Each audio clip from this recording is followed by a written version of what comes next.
టాటరా classic రెటినాలకు world class treatment ఇప్పుడు మన భీరంగూడలో American laser eye hospitals. మొన్నటి వరకు తెలంగాణ ఆర్టీసీ ఎండీగా బాధ్యతలు నిర్వహించిన వీసీ సజ్జనార్ ప్రస్తుతం హైదరాబాద్ పోలీస్ కమిషనర్గా బాధ్యతలు స్వీకరించారు. గతంలో ఆయన పోలీస్ డిపార్ట్మెంట్లో సూపర్ పోలీస్గా పేరు తెచ్చుకున్నారు.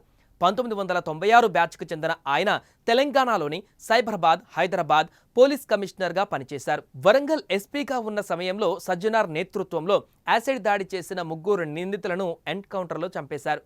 అదే ఆయనకు ఎన్కౌంటర్ స్పెషలిస్టుగా పేరు తెచ్చింది. సైబరాబాద్ కమిషనర్గా ఉన్న సమయంలో వెటర్నరీ డాక్టర్ దిశ అత్యాచార ఘటనలో నేరం ఆరోపించబడ్డ 4గురిని ఎన్కౌంటర్ చేసిన విషయం కూడా తెలిసిందే.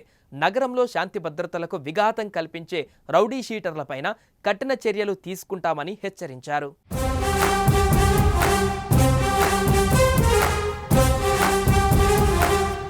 తెలంగాణలో సీఎం రేవంత్ రెడ్డి అధికారంలోకి వచ్చిన తర్వాత పలు కీలక నిర్ణయాలు తీసుకుంటున్నారు. ఈ నేపథ్యంలోనే తెలంగాణ వ్యాప్తంగా భారీగా ఐఏఎస్, ఐపీఎస్ల బదిలీలు జరిగాయి. 6 సీనియర్ ఐఏఎస్ అధికారులు, 23 మంది ఐపీఎస్ ఆఫీసర్లను బదిలీ చేస్తూ ఈ మేరకు ప్రభుత్వం ఉత్తర్వులు జారీ చేసిన విషయం తెలిసిందే. హైదరాబాద్ కొత్త పోలీస్ కమిషనర్ వీసీ సజ్జనార్ బాధ్యతలు చేపట్టారు. ఈ సందర్భంగా నగరంలో శాంతి భద్రతల నిర్వహణకు గట్టిగా కృషి చేస్తామని ప్రకటించారు.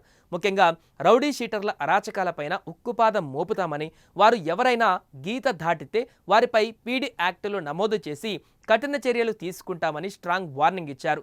నగర ప్రజలకు భద్రత కల్పించేందుకు పూర్తి స్థాయిలో ప్రయత్నిస్తామని తెలిపారు.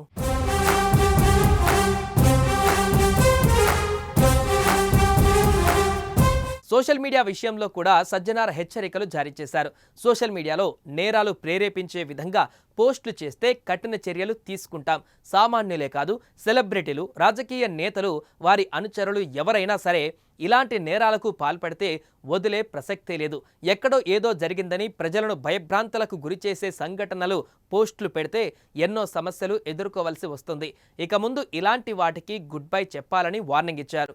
ట్రాఫిక్ నియంత్రణ పైన మాట్లాడుతూ హైదరాబాద్లో గత కొంతకాలంగా ట్రాఫిక్ సమస్యలు పెరిగిపోతున్నాయి. వాటిని తగ్గించేందుకు ప్రత్యేక ప్రణాళికలు సిద్ధం చేస్తాం. ఫ్రీ ఫ్లో కోసం అన్ని ప్రయత్నాలు చేస్తామని అన్నారు. ప్రజలు ప్రశాంతంగా ఉండడానికి శాయశక్తులా ప్రయత్నిస్తానని అన్నారు సజ్జనార్.